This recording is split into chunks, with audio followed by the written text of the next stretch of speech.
workers, etc., have all been here throughout the day working with individuals. We have continued to provide updates to family members, work closely with law enforcement as they continue their investigation. Some areas of which we cannot comment on. However, we are providing updates as we are able to provide additional information. At this point, we have a few individuals that are standing by, one which is one of our trauma surgeons who happened to be on duty this morning and was one of the individuals that responded. And just as a final note, we know that today is the beginning of a process that will take many days, months in order to support this community and to ensure that we are able to move forward as a community. Not only do we provide services to the community as a health organization, but many of our employees the majority of them live in this community, as well as a number of them have children who attend schools in this community, Saugus being one of those schools, as well as they have neighbors, friends, family members as well. So with that, I will introduce Dr.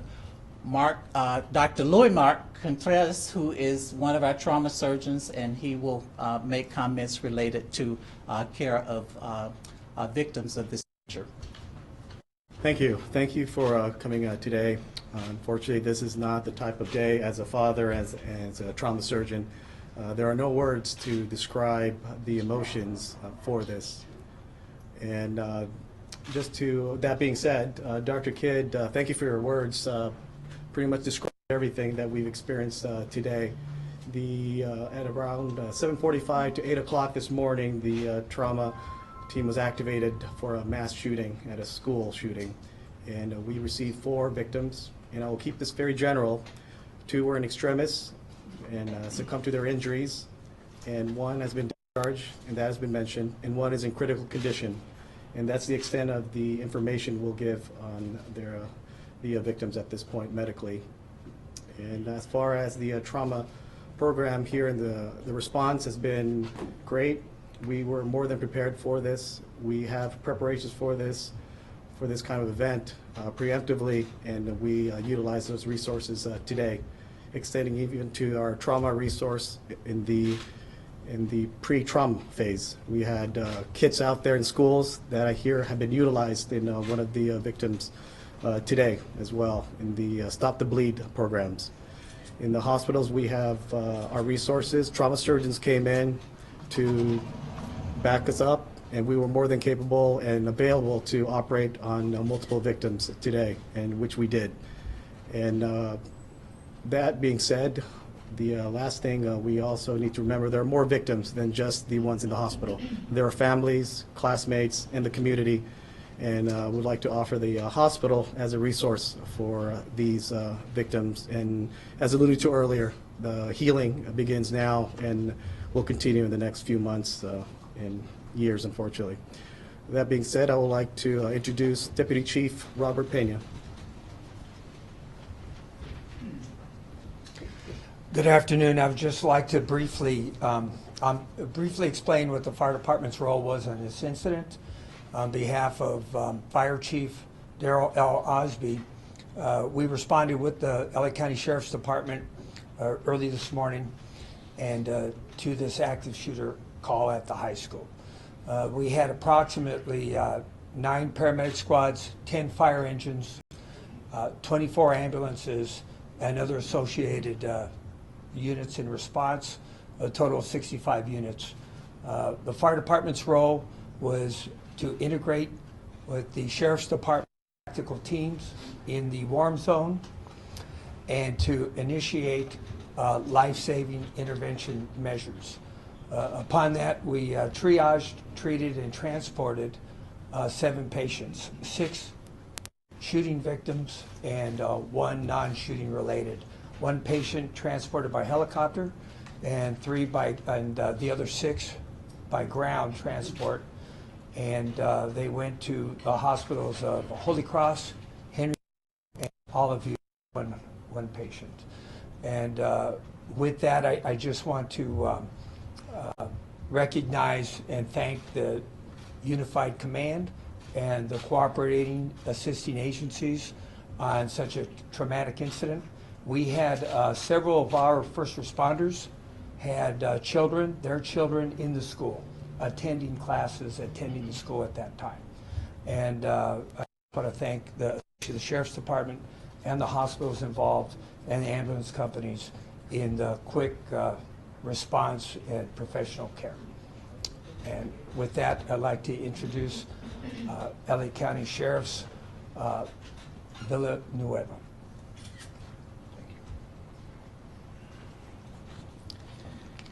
Let me provide you some updated information that we now have clarified and be able to expand on. And as indicated, the off-duty personnel who have family in the school were in effect the first responders on scene. And I will identify 3 of them. Detective Daniel Finn, Santa Clarita Sheriff Station Detective Bureau. He had just dropped off a family member at the school and was driving away from the school along the perimeter when he saw all the children running away from the sound of the gunfire. And he turned around and became the very first person on scene. He was accompanied by Officer Sean Yanez from Inglewood Police Department, and then Officer Gus Ramirez from LAPD. So the 3 of them were the very first on scene. They entered the school literally within seconds of the shooting. They were followed within a minute by uniformed personnel from Santa Clarita Sheriff Station. At approximately 7:41 a.m., they were on scene inside the quad area where the shooting took place. And as indicated earlier, there was trauma kits available at the school for mass casualties. They were deployed by these personnel. Then Deputy James Callahan, who's a Santa Clarita school resource deputy assigned to the school, was there moments later, and he assisted in this process. So this is it's a tragedy every way you look at it, but there's a silver lining behind this, is the fact that off-duty first responders were there and did not hesitate, turned around and went right into the source of the gunfire to attempt to neutralize it.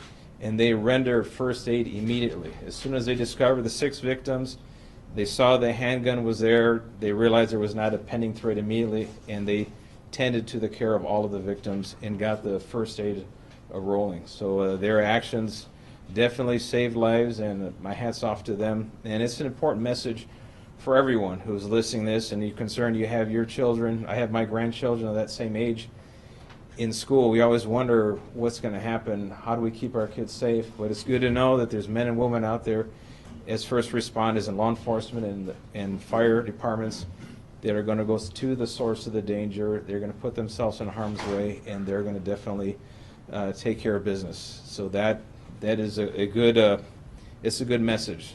Let people know that we can handle these. As tragic as these events are, we're in the recovery phase. We're just initiating the investigative process. So I want to turn it over now to Captain Ken Wegner, Homicide Bureau. Thank you, Sheriff. I just want to briefly update you on the investigation as it takes place today. Investigators are proceeding with the interview process of the victims and the witnesses that were identified from the school. However, we also realize that there are those that left the scene as soon as possible, maybe picked up by parents and went directly home. If there is anyone out there that has information that was a witness, that has information either from today or historical information about the circumstances leading up to this shooting, I encourage them to call Sheriff's Homicide Bureau at area code 323-890-5500. We will take your name and information, and we will have Sheriff's investigators respond to your location to interview you about the information that you have. I spoke earlier about a search warrant that was pending at the 22900 block of Sycamore Creek Drive in Santa Clarita. I can report that that search warrant has been signed and has been served, and investigators are processing what we believe to be the suspect's residence for any indicia, any evidence related to this incident. I also want to acknowledge, and I believe most of you have reported on this, a posting on the bio of what we believe to be the subject's Instagram account. And I quote, it says underneath his pseudonym, "Saugus, have fun at school tomorrow." I can confirm that that was posted on his account, and I can also confirm that it has been changed since this incident, which means there is somebody else that has access to this account, be it a hacker or be it a friendly who has his password. So that was posted at one point, and we are aware of it, and we are researching the source, when it was placed, and when it was taken down. We have not yet established a motive or a nexus between the subject and his victims, other than to say they were all students at the high school together. At this point, I would like to introduce Paul Delacourt from the FBI.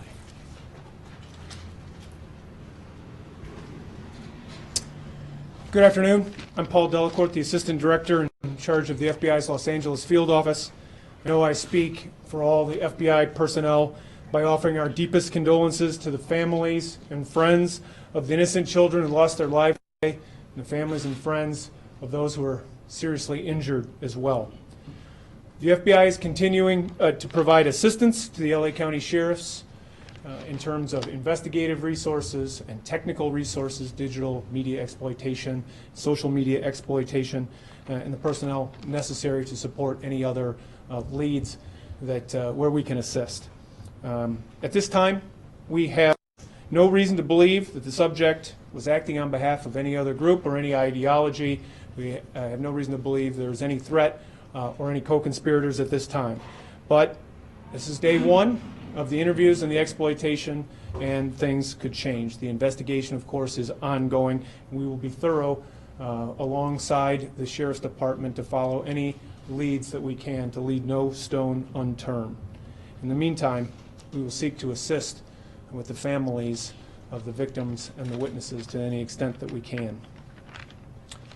And while I'm here to offer condolences, and I recognize it's an operational and a clinical briefing, I want to let you know, reassure you that the FBI, the Department of Justice, our state and county and local partners, we talk about this. We work on this problem all the time, this problem of targeted violence and threat to life. We are calling these press conferences, we're having these instances happen way too frequently in our society. We are working together across the jurisdictions for a cross-disciplinary, whole of society approach. We are working on this problem every day to find a solution. Now that may be small consolation today because the tragedy has a face, and the face is our community today. But I want you to know that we are working diligently across the country and here in our area to make sure that we don't have any more incidents at this time. Thank you.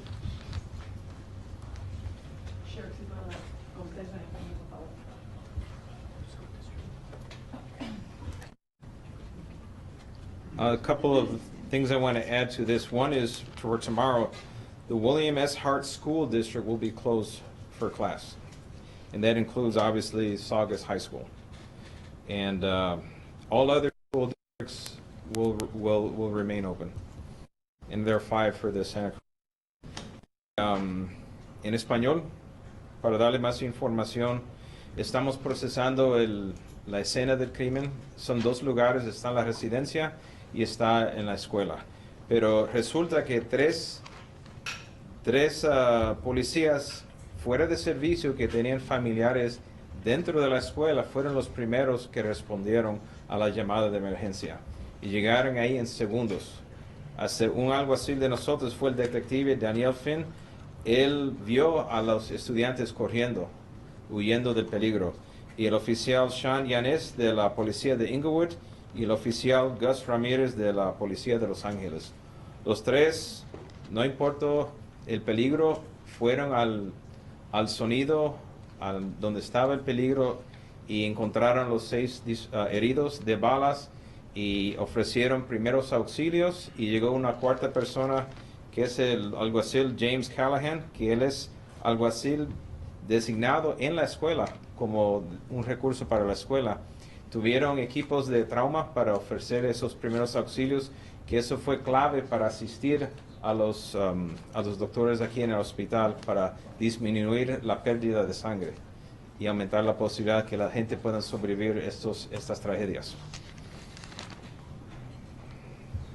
Y es importante entender que hay gente, los oficiales, aunque no estén en servicio, siempre están disponibles a arriesgar su vida para salvar a los niños en las escuelas. So, no tengan pendiente los papás que tengan sus hijos en las escuelas. En toda la nación estamos aquí, y en todos los policías, todos los bomberos a través de toda la nación, estamos aquí para servir y para ayudar, para disminuir la posibilidad que haya más víctimas en estos tipos de crímenes. Y quiero agradecer al FBI también a la asistencia que están proveyendo a los detectives de homicidio en este caso.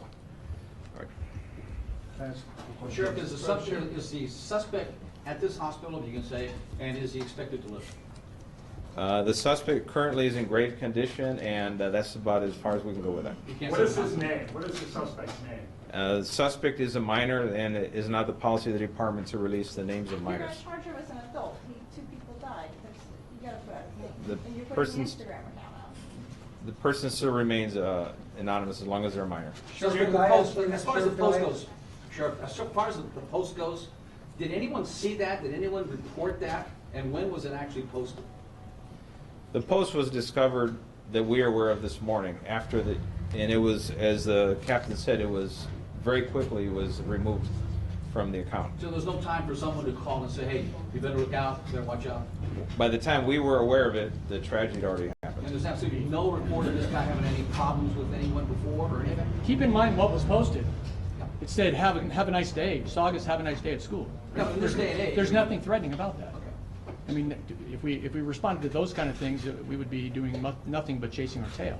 So there was nothing threatening about that. That obviously, in context now, it may have some significance, but we don't know when it was posted. We don't know when it was taken down. Could I So the ask person either one here of at the you, hospital- Sheriff or the captain, do we know, based on the video, how long a time period this was from the time the suspect pulled the weapon until he shot himself? I did see the video, and within approximately 16 seconds, it was over, and the gun was not displayed before that. Did it seem to So be from the time that he withdrew the handgun from his backpack to the time that he was on the ground with a gunshot wound to his head was about 16 seconds. So he wasn't roaming around the campus looking for individuals to shoot, just people who were near him, that's who he shot? He was not. I And you understand can't that sure you that one of the people have, he shot is his girlfriend, his ex-girlfriend? We have no indication that there's any nexus between the victim and the subject, except the fact that they were all students there. That we haven't established anything more than that I yet. understand that you don't want to give out the name of the minor, which is not necessarily the case when we see these situations happen across the country. However, why can't you confirm that that suspect might be in the hospital being treated? Well, as a matter of practicality, whenever we have a subject in custody or a suspect in custody, we'll never divulge the location of that person for security reasons. Sheriff, can you clarify, Sheriff, can you clarify that the person here at the hospital is This seemed critical, random. is not the Shooting. suspect? The shooting then appeared to be random. He just fired at whoever was in front of him. That's what it appeared to be. Okay. Can you clarify the person still at the hospital? Two kids that The person died at the at this hospital, hospital, is he or is there a critical, third kid? is the suspect or is it a victim? There are 2 victims who have since deceased. There is a third that is in grave condition That's all hospitals. across all hospitals. Okay. Can you clarify the person here at the hospital who's critical is not the suspect and is a victim? All I can confirm is that there is one person here who is in critical condition. And it's not the suspect? Can I clarify, this is like a little puzzle here. The surgeon said the person here is in critical condition. Do you have a grave condition category at this hospital or not? He's in critical condition. Okay. We don't have a grave condition. Okay, so now you're saying the person's in grave condition. This hospital does not have that category. When you say grave condition, is that coming from the hospital or from you? That's the terminology we're using, but we're going to defer to the medical experts. If they call it critical, it is critical. How do you know it took 16 seconds? Because I watched the video and the timeline. I did. Are there any critical patients at any of the hospitals? We wouldn't know that. The gun was a .45 semi-auto pistol. That's about all the detail we can release. Who owned it or where the gun came from? That is part of the process Do you have a investigation. registration on the gun? That will, we can't reveal at this time. About the message again, you had said something earlier that it had been changed since the shooting, which means he couldn't have changed it because he had already shot himself. Is that accurate? That's accurate. Okay. So doesn't that give you reason to think maybe somebody else is in on it? We don't believe so. What's it been changed Well, I to mean, say? somebody's obviously like trying to cover his tracks, right? Yes and no. It's hard to say what the motivation is for whoever changed it, whether it's a third party that doesn't know him, hacked his account, whether it's somebody that he gave access to. We don't know. We're looking into it. We're investigating it. What does it What say did it now? say originally and what does it say? I can't tell you what it says now. All I know that it's changed somewhat. Your You don't know service who officer- stopped the gunman? Was the gunman himself, or was it one of the off-duty officers? The gunman was stopped when he shot himself in the head. And it sounds like, Captain, that you're fairly confident, although you don't know 100%, that the suspect did post that himself last night. I have no idea when he posted it, and I don't know who posted it. Okay. I know it was posted on an account that we believe was belonging to the subject. So at this time, there's absolutely no clue, anything, what we have today is someone who woke up on his birthday and just randomly went to a school and shot up people. No warning, no nothing, no indication, nothing could have been done to protect anyone from the school. Not at this point. That's accurate. That's what you're saying? That's How accurate, often yes. Have authorities been called to his home? Is there a history of child services, county sheriffs going, deputies? So excuse me. We are researching the other agencies. I can tell you that there's nothing notable in the sheriff's database leading to that. Nothing notable. There's no recent calls that would indicate that there was turmoil at that house. Can you respond to the name is Nathaniel Burhow? That's the name that's going around. Can you just shake your head yes or no? All right. It's our policy, we will not discuss the identity of minors, period. And as far as possible issues before, I assume you've been in contact with local authorities. Are you aware of any issues that have brought law enforcement to his home or involving him in the past, either your agency or any agency? Well, we are the local authorities, so our agency has not been there recently. And just to clarify, he did not run from classroom to classroom, go into a choir area, running willy-nilly. He just stayed in that compound area. Is that what you're saying? Yes, he stayed there, he withdrew the gun, he used the firearm until he shot himself and was right there in the quad with the firearm. So to be clear, you have patients who are two at Holy Cross. Those female patients are okay. You've got one that was released from Olive View. You had 4 that were brought here, 2 deceased, a male and a female. 1 released this afternoon. What's left is a person in critical condition, and that person in critical condition, which maybe you call grave condition, that's the only person we know of that is somewhere in a hospital. Can we surmise that that's the suspect? Sheriff, can we? Sheriff, can you do a list of all the people who went to all the hospitals, all 7 people? Because it's confusing between this hospital and the other hospitals. Just give us a breakdown of those 7 people. The point that we do not release the location of a suspect or a subject who's in custody is for security reasons. But based on this line of questioning from everybody, it doesn't take a mental giant to understand that the person who is here is that. So now we're going to have to double or triple our security measures because of that. But that is the whole point. So we have time for 2 more questions. Have any charges been drawn up? Any charges been drawn up for? No. Can we ask the surgeon, the chief surgeon, the difficulty that you went through today? You're a father, do you live in this area? We've talked to surgeons before, this is not an easy, it was probably very difficult for you. Can you describe your emotions? It is a very difficult process for any father, let alone a trauma surgeon as well, especially with the gravity of the children, essentially, and family. And all the trauma surgeons feel the same way. A lot of disconcerted feelings and feelings of why, which we won't be able to answer. And that's usually the feeling that everyone has. Same feelings that you would have or the community has. And our trauma surgeons feel the same way too.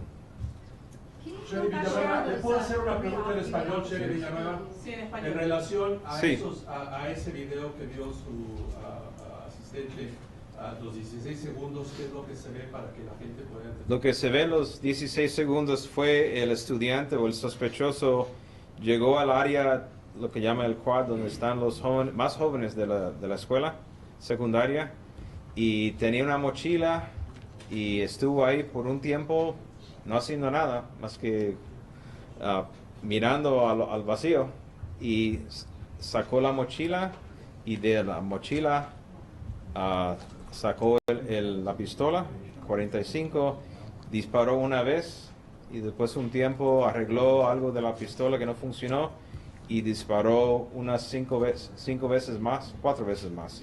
Un total de 5 víctimas, y después la última bala lo reservó para su propio uso. Gracias. Ajá. Okay. Actually, so we're actually going to wrap this up now, and I'd like to just thank you all for coming. These people will be here for a while if you'd like to talk to them individually, but thank you very much. Thank you, sir. Pleased to meet you. Thank you guys for all your help. Hopefully not on this occasion again. Thank you for being here. You're not kidding. Thank you, sir. Remember that next time I'm on camera with you. You and Hal, remember that. Do you have a list possibly of all the names? I just want to make sure I get all. I'm not sure if we may have Of the that. people who are here? Yeah. Yeah. Do you want me to just write it down? Please, I would really appreciate it. Shout yourself.